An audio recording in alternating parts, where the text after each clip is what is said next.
সমন্বয়ক সার্জিস আলম থেকে শুরু করে সবাইকে একের পর এক গ্রেফতারের আওতায় এনে নিচ্ছে সেনাপ্রধান মিস্টার ওয়াকার।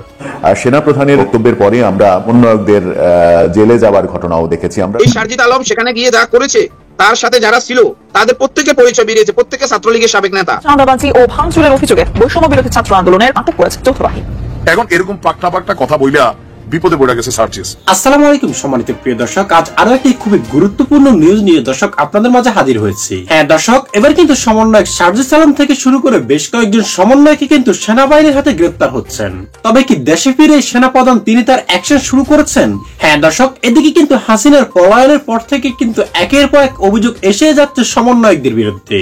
কৌশল চাঁদাবাজি থেকে শুরু করে কিন্তু দখলদারিত্ব সহ আরো বেশ কিছু অভিযোগ কিন্তু একের পর এক উঠে যাচ্ছে।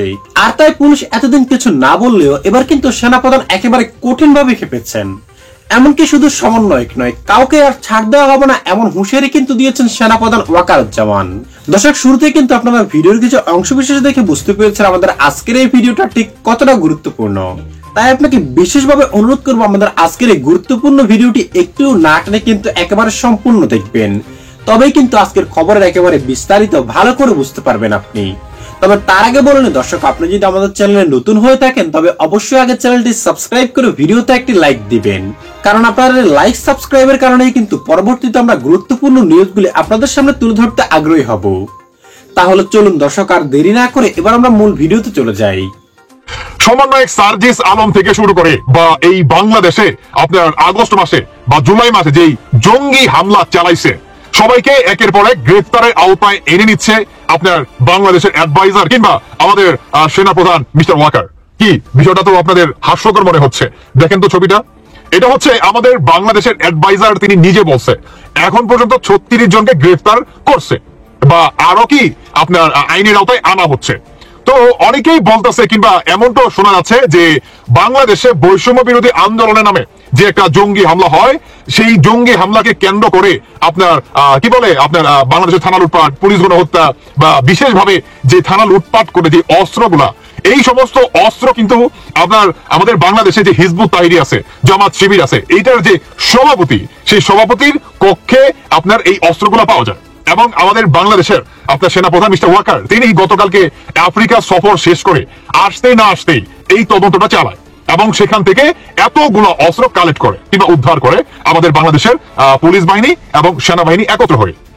এখানে আপনার অনেকটা এভাবে শোনা যাচ্ছে যে আপনার এই সার্জিস আলম তিনি জনগণের বা জনগণকে শহীদ মিনারে এসে কিন্তু একটা বক্তব্য দেয় জাতির উদ্দেশ্যে, এবং সেখানে তিনি কিন্তু বলে যে এই আন্দোলনের পিছনে অন্যতম মাস্টারমাইন্ড হচ্ছে ছাত্র শিবির সভাপতি। তো তাকে তো গ্রেফতার করছে, তাহলে কি সার্জিস এই নাটের গুরু, মানে তিনি সব জানতেন, তিনি কি সব জানতেন যে বাংলাদেশে কার কাছে কোন অস্ত্র আছে, পুলিশকে কারা মারছে, থানা লুটপাট কাদের নির্দেশনা কিংবা কাদের হুকুমে হয়েছে, কারা এটাকে প্রটোকল করছে কিংবা কারা বা কাদের মাধ্যমে এতগুলো অস্ত্র কালেক্ট করছে কিংবা পুলিশ গণহত্যা করছে, সমস্ত কিছু ব্রাই ডাটা এই সার্জিস আলম কিন্তু জানে। তাহলে সার্জিস আলমকে কেন গ্রেফতার করা হচ্ছে না আমার প্রশ্ন হচ্ছে, যেখানে সার্জিস আলম তিনি নিজে জনগণের মাধ্যমে আইসা বললো যে সত্য কখনো লুকায় থাকে না, একদিন না একদিন সেটা প্রকাশ্যে আসবেই, তাহলে এখন তো সবাই বা আমরা সবাই জানি বা বিষয়টা প্রকাশ্যে আসলো, তাই না, যে আপনার পুলিশ গণহত্যা করছে কিংবা থানা লুটপাট করা যে অস্ত্রগুলা, সেই অস্ত্রগুলা ছিল শিবিরের মেন যে সভাপতি তার কক্ষ করে। তাহলে সমস্ত কিছু আপনারা উদ্ধার করলেন, সেখানে সার্জিস আলম তিনিও প্রকাশ করলো, তাহলে আপনারা কেন এখন পর্যন্ত সার্জিসকে গ্রেফতার করা হচ্ছে না? বলেন কেন করতেছেন না? সার্জিস আলমকে বাংলাদেশের সেনাবাহিনীর প্রধান, তারা বর্তমান বাংলাদেশকে আপনার বা বাংলাদেশের জনগণের ভিতরে শান্তি ফিরিয়ে আনার জন্য কিংবা বাংলাদেশে একটা সর্বদলীয় নির্বাচন কি এটার আয়োজন কিভাবে করা যায় বা জনগণের নিরপেক্ষ ম্যান্ডেটের মাধ্যমে একটা সরকার প্রতিষ্ঠিত করা, এই সম্পূর্ণ দায়িত্ব কিন্তু আপনার জাতিসংঘ কিন্তু মিস্টার ওয়াকারকে কিন্তু দেন বা আমাদের বাংলাদেশের সেনাবাহিনীর উপরে কিন্তু আসে। এখন এই সেনাবাহিনী এই কাজটা কতটুকু সাকসেস করতে পারবে এটা হচ্ছে দেখার বিষয়। তবে আমরা কিন্তু দেখতে পাচ্ছি যে বাংলাদেশের সেনাবাহিনী আপনার কাজ কি, তারা বর্তমান আপনার রকেটের গতিতে মনে করেন আগাচ্ছে। অন্যদিকে আমাদের বাংলাদেশকে যারা নাকি প্রতিনিয়ত অস্থিতিশীল করার চেষ্টা চালাচ্ছে, আমরা তাদের উদ্দেশ্যে বলে দিতে কিংবা আমরা বিশেষ করে সেনাবাহিনীর প্রধান মিস্টার ওয়াকারকে বলতে চাই, একটা ছবি দেখেন যে শাহাবুদ্দিন চপ্পু আর সেনা প্রধানকে কিভাবে সাহায্য করা হবে বা সাহায্য করা যায়। ভাবতে পারেন যে এদের পাশায় কি পরিমাণ বর্তমান চুলকানি শুরু হয়ে গেছে আর এরা বর্তমান কি পরিমাণ আতঙ্কে আছে, কল্পনা করতে পারেন। এরা হচ্ছে দেশের জঙ্গি, এদেরকেও বিচারের আওতায় আনতে হবে। আমি বাংলাদেশের সেনাপ্রধান মিস্টার ওয়াকারের উদ্দেশ্যে বলতে চাই, আপনাকে জাতিসংঘ থেকে বর্তমান সুপার ডুপার একটা পাওয়ার দেওয়া হয়েছে। অতএব তাহলে আমাদের বাংলাদেশকে যারা নাকি প্রতিনিয়ত বহির্বিশ্বে থেকে অস্থিতিশীল করার চেষ্টা চালাচ্ছে, কিংবা আপনি বা আপনার এই অ্যাডভাইজাররা যারা নাকি বাংলাদেশের অন্তর্বর্তী, এরা সবাইকে গ্রেফতার করতেছে। বেশ ভালো কথা, জাতিসংঘের পার খায়া, দুঃখিত সরি, হ্যাঁ, জাতিসংঘের ঠেলা খায়া।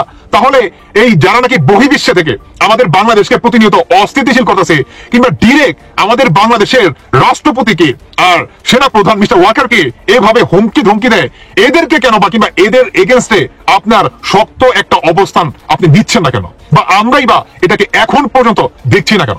বলেন, ঘাটতিটা কোথায়? আপনি কি তাহলে ভয় পান এই জঙ্গিবাদীদের? হ্যাঁ, যেখানে আপনাকে কি বলে জাতিসংঘ থেকে বা আমেরিকা থেকে ডিরেক্ট আপনাকে সুপার পাওয়ার দেওয়া হইলো, হ্যাঁ, সেখানে আপনি কেন ভয় পাচ্ছেন? বলেন, কেন ভয় পাচ্ছেন? আমরা এটার একটা উপযুক্ত জবাবের দাবি জানাই, উপযুক্ত জবাব। সেনাপ্রধান মিস্টার ওয়াকার, আশা করি আপনি আমাদেরকে নিরাশ করবেন না। অন্যদিকে আপনি বা আপনার বাহিনী, এটা খুবই আনন্দের কথা যে যারা নাকি বাংলাদেশের প্রতিনিয়ত অস্থিতিশীল করছে, কিংবা বাংলাদেশে একটা জঙ্গি হামলা হয়েছে, প্রতিনিয়ত আপনারা একে একে সবাইকে গ্রেফতার করতেছেন। আমরা আশাবাদী সার্জিস আর হাসনাতকেও গ্রেফতার করা হোক, কারণ এদের মূলত মাস্টার মাইন্ড হচ্ছে এই দুই কালাপাঠা। একটা হচ্ছে দলাপাঠা, আর একটা হচ্ছে কালাপাঠা।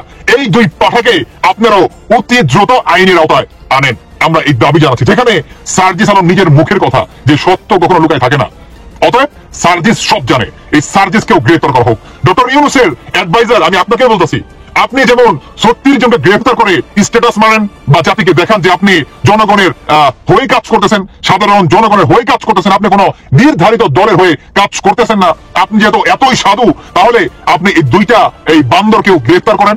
এটা তো করতে হবে নাকি ভাই? কারণ যেহেতু আপনার মেন মাস্টার মাইন্ড, এটা তো নিজের মুখে স্বীকার করছে, যেহেতু আপনি সবাইকে গ্রেফতার করতেছেন, তাহলে আমরা এই দুই কালা পাঠাকেও গ্রেফতার করার আমরা আহ্বান জানাচ্ছি।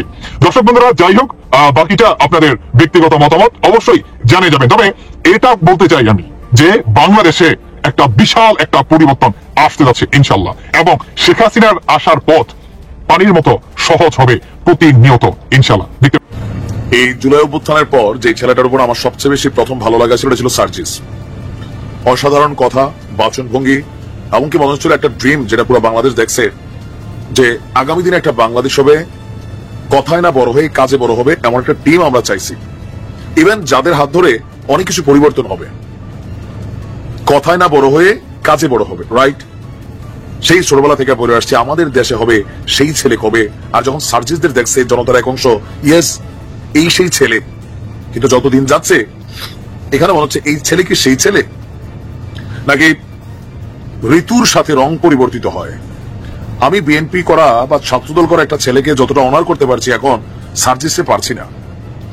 স্রোতের সাথে আওয়ামী লীগের সাথে আওয়ামী লীগ, বঙ্গবন্ধুর জন্য মুখ দিয়া ফেনা, আবার স্রোতের বিপরীতে আইসা পুরা গোষ্ঠী উদ্ধার করা, শেখ হাসিনার ফাঁসি নিশ্চিত করা, নির্বাচন হবে না, কেউ যদি মুখে আনে আনা যাবে না, এরকম নানান বক্তব্য, দায়ের চেয়ে আসার বড় টাইপের। এতদিন তারা ছিল সমন্বয়ক, বাট এখন সমন্বয়ক আর নাই, বৈষম্য বিরোধী নাই। তারা এখন কারা? একজন রাজনৈতিক দল, দেশে আরো এরকম 54টা রাজনৈতিক দল আছে, তারা একটা দল, তারা কথা বলবে, আমরা সমালোচনা করব, এটাই স্বাভাবিক যদি চান্স ক্রিয়েট হয়। আমাদের কাজই এটা, ক্ষমতাকে প্রশ্ন করা। গতকালকে সার্জিসের যে বক্তব্য নিয়ে তোলপাড় হয়েছে দুইটা নিয়ে, এক তো ছাত্রদল ইস্যুতেও পোতাই গেছে, বলছিল যে ছাত্রদলের এক গ্রুপ সন্ত্রাসী টোকাই, শাকিলের সাথে অনেকের সম্পর্ক। পরে আবার বলতেছে আমি ছাত্র দলকে বুঝাই না, ওই একটা অংশ মানে দুই একজনকে। বাবা তুমি একজন বললো, আবারও বুঝাই, সিলেটে জনৈক বদরুল ছিল, সে খাদিজাকে ভালোবাসতো, কিন্তু খাদিজা তাকে মন দেয় নাই। সেই কারণে বদরুল ক্ষিপ্ত হইয়া কোন এক চৈত্রের দুপুরে নারিকেল ছোলানো লম্বা রামদানিয়া খাদিজার মাথায় টুস করে কয়েকটা কূপ দিয়েছে। তারপর পরের দিন এই জাতি বদরুল লীগের সাথে পরিচয় হইয়াছে। অপরাধ কি লীগ করিয়াছে না বদরুল?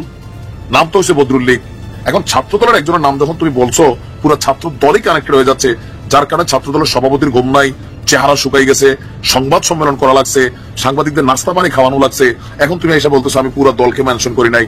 এই ধাক্কা সামলাইতে না সামলাইতে আরেক ধাক্কা, কোনটা? বিএনপি আলাদা ধরছে যে বাবা তুমি কথা কম বলো। সার্জিসটা কিন্তু সবাই এখন আক্রমণাত্মক ভঙ্গিতে ধরছে। কেন? থাকে না যে আসলে আপনার মুখ দিয়ে আপনি কতটুকু বলবেন এটা বুঝতে হবে। তোমরা সেকেন্ড রিপাবলিকের স্বপ্ন দেখছো, নতুন স্বাধীন দেশ বলছো, কে কি বলবে তুমি সার্জিস ঠিক করে দিবা। তাহলে তো তুমি ওই যে পুরোনো ছাত্রলীগ করছো তোমার ভিতরে রয়ে গেছে, বাড়িছে না তো। এটাই তো ফেসিজমের আওয়াজ। আমি কি বলবো সেটা আমি জানি, আমার বাক স্বাধীনতা আছে, আমি কোনো ভুল বললে সেটা আইন দেখবে, ডিজিটাল নিরাপত্তা আইন না। আমি কি বলবো সেটা তুমি ঠিক করে দিবা, তুমি আমার ট্যাগ দিবা, আমরা এইটা আমরা সেইটা, মানে তোমার এই লাইসেন্স কে দিছে? হু আর ইউ? এখন এরকম পাকনা পাকনা কথা বইলা বিপদে পড়ে গেছে সার্জিস ভাই। আমি নিজে সার্জিসের খুব ভক্ত ছিলাম, এখনো চ্যানেলে ভিডিও আছে, 9 আগস্ট দেখে আছেন, একটা স্পিড দেখছিলাম, বাট সামাও রাইট নাও এগুলা দেখছি যে উল্টা ঘুরছে। আচ্ছা, তো এখন এই যে বক্তব্য দিয়া ঠেলা সে সামলাইতে না পাইরা, এখন সে বলছে যে এই বক্তব্যের সঙ্গে নাকি সরাসরি নির্বাচন পিছিয়ে যাওয়ার যে সম্পর্ক দেখানো হচ্ছে সেটা কখনো সেভাবে সম্পর্কিত। তো কোনটা কোনটা? বিএনপি মনে করছে যে শেখ হাসিনার ফাঁসি কালকে যদি গ্রেপ্তার হয় 15 বছর লাগবে, তো এই 15 বছর নির্বাচন না হলে ক্ষমতায় কে থাকবে? ইউনূস কাকা আর তোমরা ভোট ছাড়া। এখন তো চিন্তা করছে, কথা নালাই করছি কি, ওই সাদিক আব্দুল্লাহ না যে কি নাম ছেলেটার, সে একটা কথা বলছিল যে এদের অতিরিক্ত কথা বলা বন্ধ করতে হবে। অতিরিক্ত কথা বলা, আর অতিরিক্ত কথা বলে এক একজন এরকম ঘাড়গুন নাড়া দিয়া, হ্যাঁ, এটা পুনপুনা ভাব আসছে, এটা থাকবে না। বৈষম্য বিরোধী প্ল্যাটফর্মে তোমাদের বিপরীত অবস্থান নিয়ে নিচ্ছে, প্রাইভেট নিয়ে নিচ্ছে। তুমি কার খালু বাবা? এখন সবাই সেট করে তোমরা 10 জন মিললেই কি পুরো বাংলাদেশ? জুলাই আগস্টের মতো এত একটা মহান দায়িত্ব ছিল, এই ফান্ডিংটা প্রত্যেকটা মানুষের সুষ্ঠুভাবে দিয়ে আসতে পারতো, সে ছেড়ে দিছে রাজনীতি দল করার জন্য।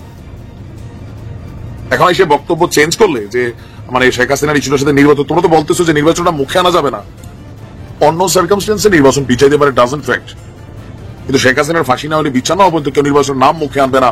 যদি কেউ আনে, যারা নির্বাচন চায় না তারা এটা সেটা কি হোয়াট, এটা পরামর্শ ফ্রিতে হচ্ছে, যা বলবা ভেবেচিন্তে বলবা, নয়তো বিপদে পড়বা। শেখ হাসিনার একটা ওয়ার্ড শেখ হাসিনারে বাংলাদেশ ছাড়া পালাইতে বাধ্য করছে।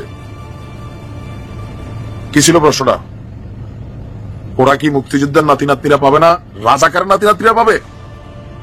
জাস্ট একটা ওয়ার্ড, মিস ওয়ার্ড, শেখ হাসিনার এই সাম্রাজ্য ভাঙা চুরা তোমরা তসতস করে দিতে পারছো। তুমিও বুঝছো, ছাত্রলীগ করে আসছো, ব্লুটুথ বয় কিন্তু হ্যাভি মেধাবী, বাট থাকে না যে অতিরিক্ত মেধা মাঝে মাঝে বিপদ ডেকে আনে।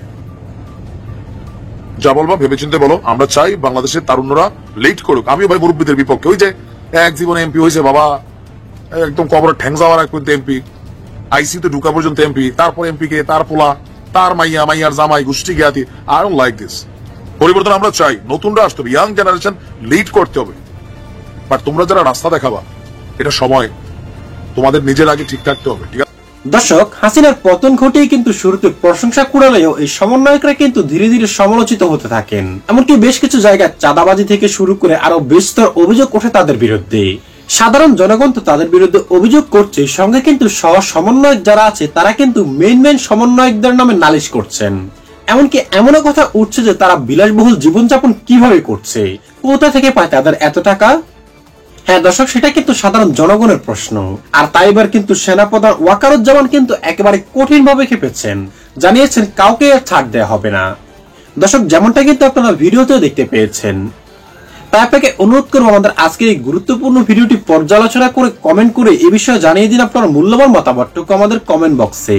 কারণ আপনাদের এই মতামতটুকুর কারণেই কিন্তু পরবর্তীতে আমরা গুরুত্বপূর্ণ নিউজগুলি আপনাদের সামনে তুলে ধরতে আগ্রহী হব। দর্শক, আশা করি সকলে অনেক ভালো থাকবেন। আজ এ পর্যন্তই।